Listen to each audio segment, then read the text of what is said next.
નમસ્તે મિત્રો, મારું નામ ટીપુ છે અને હું રાજસ્થાનમાં રહું છું. મારી ઉંમર 20 વર્ષની છે. હું કોલેજની અંદર ભણું છું. હું ખૂબ જ સુંદર અને હેન્ડસમ છું. છતાં હું કોઈ સાથે મોજ મસ્તી કરી શકતો નથી. તેનું કારણ મારા પપ્પા છે, કારણ કે તે ખૂબ જ કંજૂસ છે. મને વધારે પોકેટ મની દેતા નથી. થોડા એવા પૈસામાં મારો પોતાનો જ ખર્ચ મુશ્કેલથી નીકળે છે તો હું મારી ગર્લફ્રેન્ડ કે મારા મિત્રોને શું ખવડાવું? પરંતુ થોડા દિવસ પહેલા મને તેનો ઉકેલ મળી ગયો. ચાલો બતાવું કે શું થયું. મારા ઘરે એક કામવાળી છે, જેની ઉંમર અંદાજે 23 વર્ષની છે. તે છેલ્લા 6 વર્ષથી અમારા ઘરે કામ કરે છે અને તેનું નામ રિંકલ છે. શરૂમાં તો તેની વિશે મને કોઈ લગાવ ન હતો, પરંતુ જેમ જેમ સમય જતો ગયો અને હું યુવાન થતો ગયો તો હું તેના વિશે વિચારવા લાગ્યો. જો તમને રિંકલ વિશે જણાવું તો તે ઠીકઠાક કલર ધરાવે છે અને ઊંચાઈ પણ બરાબર છે. હું તેને ઝાડુ પોતા અને રસોઈ કરતા જોઈ રહેતો. હું તેની સાથે ખૂબ જ આનંદ કરવા માંગતો હતો, પરંતુ મને સમજમાં નહોતું આવતું કે હું શું કરું. પરંતુ એક દિવસ સવારે રિંકલ મારા મમ્મીને કહી રહી હતી કે મેડમ, આજે મારે રજા જોવે છે. તો મારા મમ્મીએ કહ્યું, કેમ, શું થયું? તો રિંકલે કહ્યું કે મારી માં બીમાર છે, એટલે મારે તેને ડૉક્ટર પાસે લઈ જવી પડશે. મમ્મીએ કહ્યું, વધારે તો બીમાર નથી ને? તો રિંકલ કહેવા લાગી, ના ના, સામાન્ય તાવ છે. મારા મમ્મીએ તેને જવા દીધી અને 2000 રૂપિયા પણ આપ્યા, કારણ કે તે પોતાની મમ્મીનો ઈલાજ કરાવી શકે. રિંકલ પૈસા જોઈને ખુશ થઈ ગઈ અને હસતા હસતા ચાલી ગઈ. હું પણ કોલેજ જતો રહ્યો.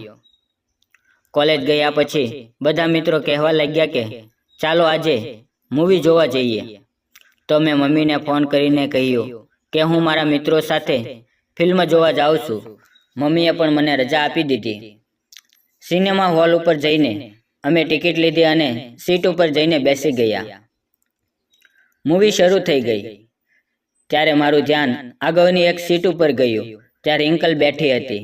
પહેલાં તો મને લાગ્યું કે જોવામાં મારે કોઈ ભૂલ થાય છે, પરંતુ ખરેખર તે જ હતી. તેણે સુંદર મજાના કપડાં પહેર્યા હતા અને તેની સાથે તેનો બોયફ્રેન્ડ પણ હતો. તે લોકો ચુમ્મા ચાટી કરી રહ્યા હતા. ઇન્ટરવેલમાં મેં તેની પાસે જઈને કહ્યું કે ફિલ્મ તો સારી છે ને રિંકલ? મને જોઈને ખૂબ જ હેરાન થઈ ગઈ. તેના ચહેરાનો રંગ ઉડી ગયો અને તે કહેવા લાગી કે પ્લીઝ ભૈયા, મેડમને ના બતાવતો. મેડમનો વિશ્વાસ મારા ઉપરથી તૂટી જશે. મેં તેને કહ્યું, ઘરે જઈને વાત કરશું, અત્યારે તો ફિલ્મની મજા લે. બીજે દિવસે જ્યારે રિંકલ મારા રૂમનું ઝાડુ પોતું કરી રહી હતી અને ઘરે બધા નીચેના ફ્લોર ઉપર હતા, તો તે મારી પાસે માફી માંગવા લાગી. મેં કહ્યું, યાર રિંકલ, મમ્મીને તો બતાવવું જ પડશે. તો તેણે કહ્યું, પ્લીઝ પ્લીઝ, એવું ન કર. તું મને જે કહીશ તે કરવા હું તૈયાર છું. અને ત્યારે મારા મનમાં એક વિચાર આવ્યો અને મેં તરત જ લાલિયો ધોકો તેની સામે ધરી દીધો. તેણે કહ્યું, મોટા, હું આ ધોકા સાથે કસરત નહીં કરી શકું.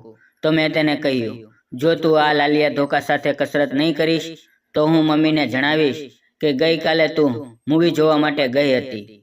એણે તરત જ લાલિયો ધોકો હાથમાં લીધો અને કસરત કરવા લાગી. અને પછી મિત્રો, જે થયું તે જાણવા માટે વિડીયોના આગળના ભાગની રાહ જુઓ. ફરી મળશું એક નવા વિડીયોમાં. ત્યાં સુધી આવજો. વિડીયો સારો લાગ્યો હોય તો વિડીયોને લાઈક અને ચેનલને સબસ્ક્રાઈબ કરવાનું ના ભૂલતા. ધન્યવાદ.